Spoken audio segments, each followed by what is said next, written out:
All right, trade pros, welcome to our midday update here for Thursday, March the 16th, 2019. It's a beautiful day here in our headquarters, Toronto, Ontario. And this is Mark checking in from, like I said, Toronto, Ontario, Trade Pro Academy, coming at you guys with today's midday update. So, nice session so far. Today, we're seeing both crude oil and S&P 500 markets are bidding near their session highs. Both of them are up, and things are looking pretty good coming into the weekend. And first things first, let's cover some of the news that came out this morning. I know Georgie covered that in a little bit more detail, so we'll just do a quick scan through that. Essentially what we had April housing starts coming in today, 1.235 million versus 1.21 million expected.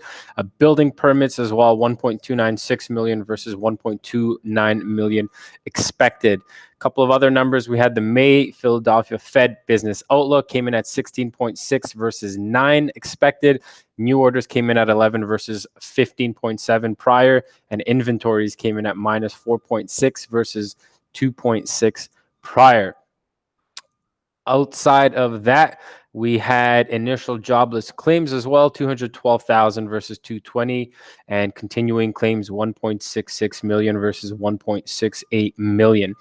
As far as what is left on the remainder of the agenda for today, out of the states, we have got FOMC member Brainerd speaks at 12:15.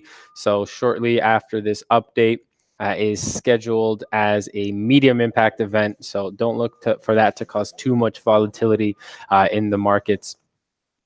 Other than that, a couple of other interesting squawks. We had U.S. Commerce Secretary Ross mention that President Trump may decide auto tariffs will continue beyond May, U.S.-China down to real core of talks. And out of the China Global Times, their editor-in-chief, Hu Zhijin, who's been quite active commenting on these trade wars, mentioned, "We are willing to accompany the U.S. suffering more and more negative impact through China. Although China may take greater pain, we have no choice." And that's kind of weighing in on the markets. Again, these China-U.S. trade wars, really the headline risk for this week and going into the weekend.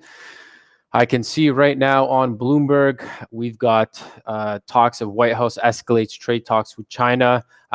Not hearing the squawk at the moment, but I'm sure there's something interesting coming out of there. So again, your squawk is really your lifeline when there is no real economic event scheduled. We mentioned it yesterday, and I'll show you guys the squawk that we use in the room. All of the trade pros here in the office, we've got that squawk running, and we also offer a discounted rate to Trade Pro Elite and Trade Pro Pro members, the day traders that get access to this discounted membership. And it's really great value. We had one of the guys in the room yesterday mention that he paid pretty much a year's worth of subscription just on the back of that squawk coming out from Trump postponing the auto tariffs on China, essentially. So once that squawk hit, that was around 10:15 a.m. yesterday. Big bid in the S&P 500, overall the futures indices. And really, if you heard that squawk, most of the negative sentiment weighing around the market kind of got released on the back of that squawk. And that was really a tape bomb, drove the market higher. And, if you had that at your trade station, you heard that squawk, didn't really have to do much. You could even close your eyes and, lift an offer and, just stay on that long train. And so that's basically what we've had. Squawk is most important thing around times like this, especially when there's nothing really scheduled, quite a light economic calendar throughout the whole week.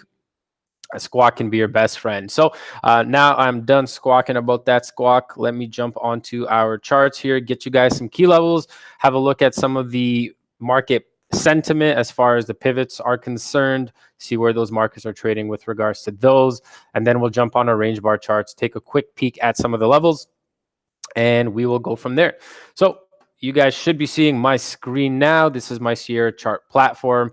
So if any of you guys are wondering, especially if you're newer, not too familiar with us, TradePro, we like to use Sierra Charts. That's one of our preferred charting platforms. So that's what you guys are seeing in front of you, Sierra Chart Platform, Advanced Package 5, if you want to know the details.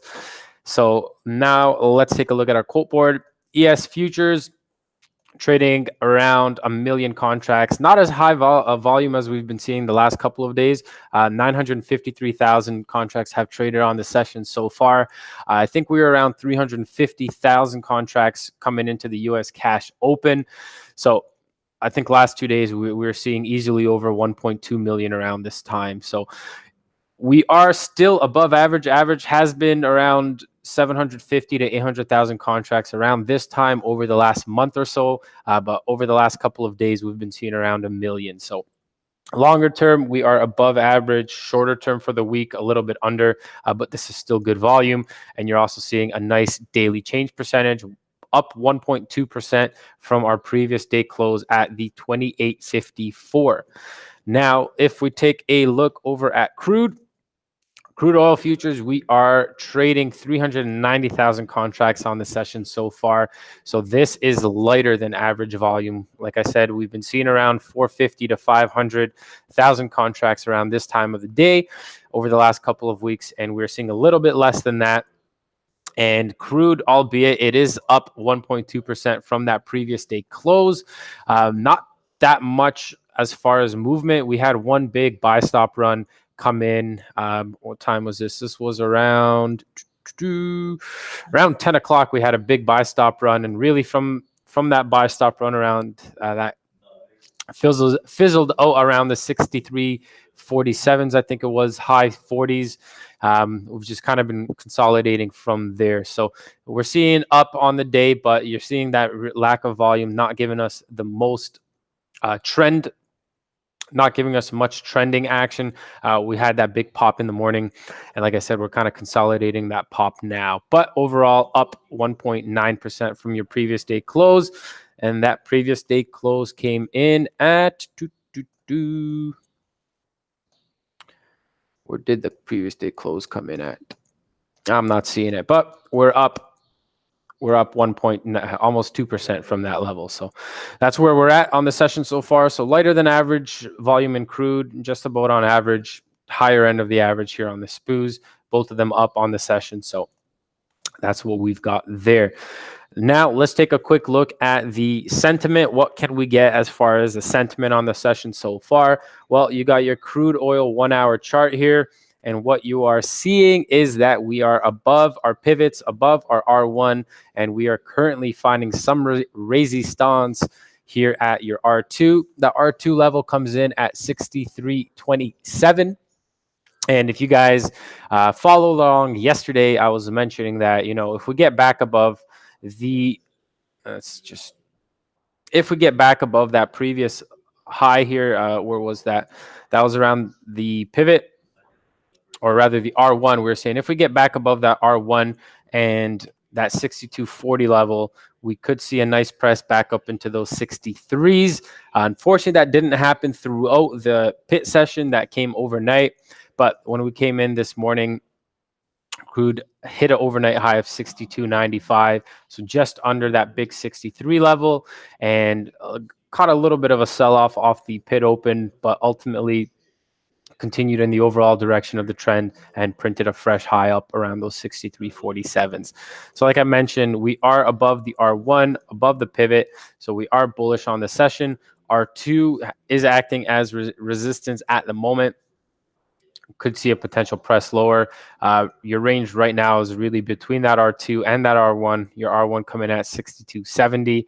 It's a bit lower, but really as long as we stay above the open, we can continue to stick on the bullish side, and that's what we'll be watching for. So R1, R2 is your current range between that 62.70 and 63. We'll call it 63.30. Above that, your R3 comes in at 64.19, 64.20. But if we can get above that R2, that round number becomes a next target for the buyers, and that is your 64 level. So look to stay long above the 62.70s. If we do spill below that level, I could see a little bit of a deeper pullback into those 62.50s, 62.40s. One thing that I mentioned interesting in our room today is the fact that we've got S&P 500, crude oil, and the US dollar trading near highs, all showing strength, which is not what we tend to see. Usually we've got an inverse correlation between the dollar and the S&P 500 and crude oil. So usually when you're seeing a strong dollar, you're going to see that weigh on crude oil and on the S&P 500. But in today's session, all three of them are moving in line with each other. They're all moving up. And so that correlation has to kind of fix itself, which means that one of these markets has got to roll, and whether that's crude, S&P 500, or the dollar, that remains to be seen. But just something else interesting to note is that you're getting something that shouldn't be happening, which is all three of these markets rallying at the same time. Last time we saw that, crude oil took a big spill. We had SPOOs, we had dollar and crude oil ripping, and crude was the one that took the hit. So we'll see if that happens again in this session. But something interesting to note, all three of those should not be going in the same direction at the same time. Dollar should be inversely correlated to the SPOOs and to crude oil. So with that being said, you guys have an idea of our crude levels. So that's bullish on the session so far, like I said, until we do get below 62.70. S&P 500, this one here, we've seen a rotation lower on yesterday's session. Today's session opened up really pretty close to the overnight highs. Overnight highs were sitting right around those 68s. And I mentioned in the room that, that gap down from Sunday afternoon came, Friday's close was at 28.88. And we opened on Sunday around 28.60. And for the whole week, we've kind of been selling off. That gap never filled. And what I mentioned to the team today was that, between this gap right here, this was around 28.70 and 28.88. I mentioned, and I even mentioned this yesterday, guys. So had to move off of the pivot overnight, and we opened up, like I said, near those overnight highs. Overnight highs came in at 68. So I was telling the team, if we can get back up above those overnight highs, breach that 70 level, hold some rotations, then we are going to be in for a potential press right up to that gap fill right in those 28.88s. Above those 70s, there was not very much resistance, not much supply overhead. And we were telling the team that, if we get above those 70s, floodgates will open. You've got pretty smooth sailing up into that gap fill. And that's kind of what we've seen today. What you're seeing right now, pressing into R2.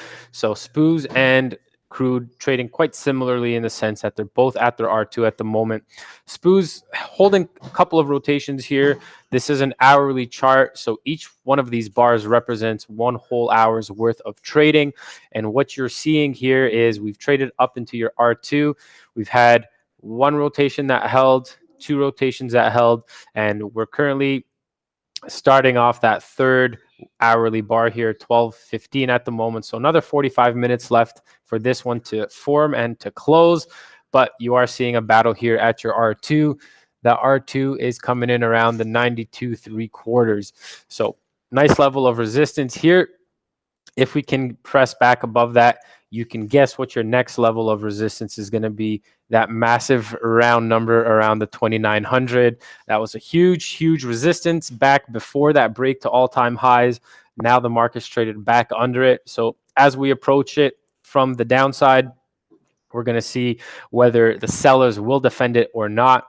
So that really is a target for today if we can press back up above that R2.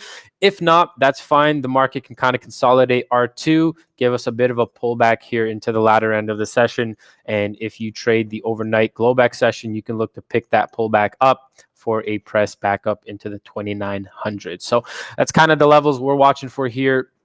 Let's open up our range bar charts, have a quick peek at some of the key levels here, and we'll get you guys going from there.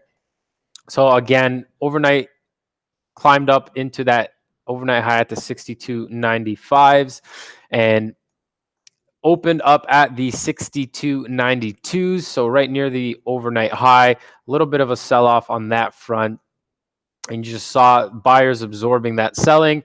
Once we got back over the open, we're looking for potential move over 63s, right? You had that little rotation back to the open. So if you do want to check it out, we've got a great video on how to day trade the US Open. And this is one of those opportunities where you get the sell off on the open. You see these sellers getting absorbed by the buyers. Buyers press this thing back up. And this little wick was that rotation back into the open for a long, for a continuation higher. So if you missed that, that's fine because a lot of the room got long around the 63, 05s, 06s. And so once we were back above the open, that rotation held, pressed up into those 62.10s, a little bit of a rotation back down to the other end of this zone.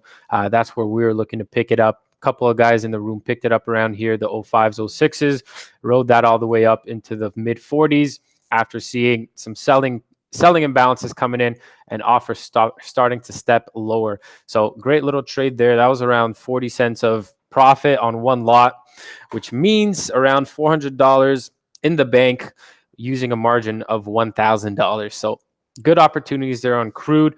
What you're seeing right now, still higher lows and higher highs. A little bit of a consolidation here around the 63.45s. We are starting to press a bit lower. You saw 1, 2, 3 failed rotations. A little bit of a press lower back below that market structure. That rotation failed, again, giving us a potential lower high. Now we're kind of making lower lows and lower highs. So this I'm seeing as a potential 2-leg pullback. So there's your first leg. And then this could be your second leg where you are seeing some buying interest right now. I don't have my DOM open on this chart book, but you can bet there's a big amount of inventory sitting right here. I believe my filters are set to greater than 89 contracts at that one level. So there's at least 100 of these guys sitting right there looking to pick this thing up if it trades down into there. A couple of other reasons why I like this level as a potential support. Well, it's your 63 round number. It's also around your overnight high and your open. You've got the US pit session VWAP right at current price, but you've got the Globex VWAP sitting just below that. So a lot of reasons why you could potentially get long back in here.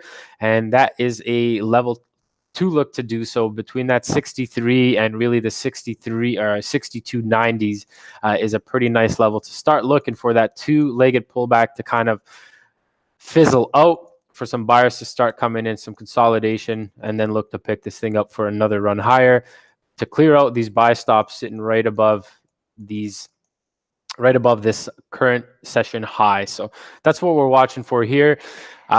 If we do get back below these 63.10, 63s, like I said, this should be some good support coming in.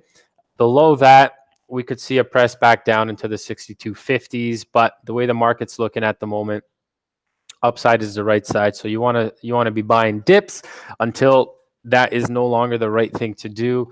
And you will notice that if we do get a nice strong close back below this VWAP, what you've been seeing here is sometimes the market kind of dips a couple ticks below the VWAP and then recaptures lost ground and presses higher, rotates under the VWAP, recaptures ground and presses higher.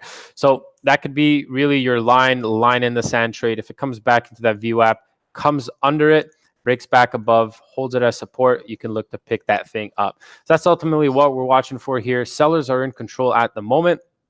However, once we start seeing some structure suggest that the buyers are stepping back in, we can look to pick that up. So that's your level to the downside.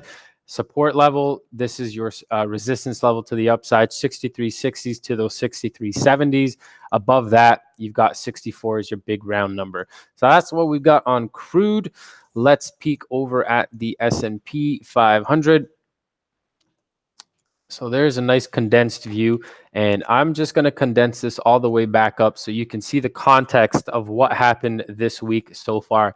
So there was our close on Friday, 28.88. There was our open on Sunday around the 28.56. Caught a bit of a bid up into those 28.70s, and that level has kind of held the whole time. We had a bunch of selling coming in here, press this thing back down into that 2,800 number, right? And excuse me, if you're looking at this at a weekly time frame, what you're seeing is your weekly open was a 28.56. Anything that happened under that is basically a wick. So if you guys imagine a candlestick, right? There's your candlestick. There's your weekly open right there. And this wick right here is this price action, right? So there's your open.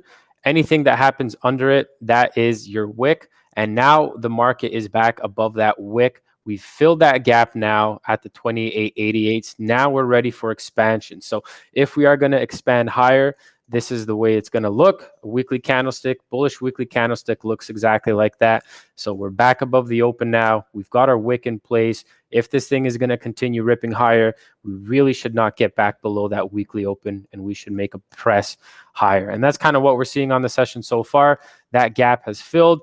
As mentioned, that 2870 big resistance, we're saying if it gets it back above that overnight high, back above the 2870s, you got a space to run. And would you look at that, almost a vertical run right up into that level? Why is that? Because we had a lot of blue sky right here to fill. And now that we've hit that level, coming back into, I believe this was Friday's high, right around that 28.96. And we're coming very close to that big round number of 2,900. So something to keep an eye on into the latter end of the session. A bit of a slow grind here. This run was pretty tough to get a piece of in the morning, but we did get some good consolidation here around these high 70s and for a press higher. So anyone that didn't really catch this move could have caught it down here, as we had a chance to catch some of those rotations for that press up. Now what we're seeing is we're still going higher. It's a little bit choppier now, very, very slow grind. Not really the type of market that we like to trade. However, we can trade only what the market gives us. So whether we like it or not, we've got to work with what the market shows. And so at the moment, we are still seeing a bit of a nice little channel forming here. We've got offers sitting up at the 2,900. We've got bids sitting down at the 2,978. This thing is looking a little bit, overdone at the moment. And so what I'm looking for is kind of a little sideways consolidation and then a little stop run beneath that consolidation before the next run higher. So ultimately, watching to see what happens here. I think we might get a pop-up into that 2,900, start forming that consolidation, get that little stop run coming into that Globex, and watch it rip on Globex during the Globex session. So if we start forming some resistance here, you could look for that range to start forming. A little breakdown below that range. Ideally, our Pit View app and our Globex View apps kind of follow suit, and these bids start to step up and get a little bit more aggressive. That'll give us a good indication that the pullback might be over, and we can look to pick it up for the long side. So at the moment, are still bullish on this market. Don't really want to be buying it up here. That is the retail bus. That's what the retail traders do, and we are not retail traders. We are professional traders. And so what professional traders do is they wait for the market to come to them. They do not chase the market. So, if it comes here and, it rips a couple more points, no harm done. You never lose on a trade that you don't take. Remember that. And so patience always pays. So we'll be looking for a bit of a pullback here. Get on this thing. We want to see a consolidation pullback for a press higher. And that's ultimately what we'll be watching for here on the spoosh. So we've got both of our assets covered. You guys know what to look for. You've got your key levels for the remainder of the session. And now we are going to close this puppy off with a quick peek at our TRADEPRO Performance Index. So we were mentioning today, guys, that we're calling for that move higher, and the market kind of played along with our game plan. And generally, when that happens, the room tends to do really well. And that's what you will be seeing on today's results. We had 73% closed green into the end of our morning webinar around 11:30, 11:45. That means almost 60% were up, 15% were flat, and the remaining 27% were down on the session. So our average on the month, back up to 65, back up above 65 rather, and giving us another good indication. We've got a couple more trading days left. I've got to fix this up to show the right days, but this is for today's date, guys. We did not capture the weekend here. So 73% were positive on the session, and that is exactly what we want to see. That means our trade pros are doing well, and we're getting a lot of members starting to show success, coming in from about a quarter ago, and now they've been putting in the work, putting in the screen time, putting in the demo hours. Now they've transitioned live, and we're starting to see some great success. So very proud of that. Very proud of your accomplishments, guys. And, you know, if you're not part of the team, never been a better time to sign up. Generally, summer markets tend to be a little bit quiet. However, what we're seeing now is the opposite of quiet, especially on the back of this China-US trade war tension. So if you've been hesitant to jump in, never been a better time. You get a 14-day, 100% money back guarantee. So there is literally a risk-free proposition for you guys. If you don't enjoy it, if you don't think it is a fit for you, you can cancel within those 14 days and get your money back. So that is going to be a wrap on today's midday update. Let's switch back over to my camera here. There we go. There's the camera, and we're going to be signing off now, guys. Until next time, until tomorrow, I wish you guys good luck and good trading. If you will be trading into that latter end of the session, remember to follow our 3 rules: remain patient, remain diligent, and remain disciplined. Until tomorrow, guys, trade like Trade Pro. Take care.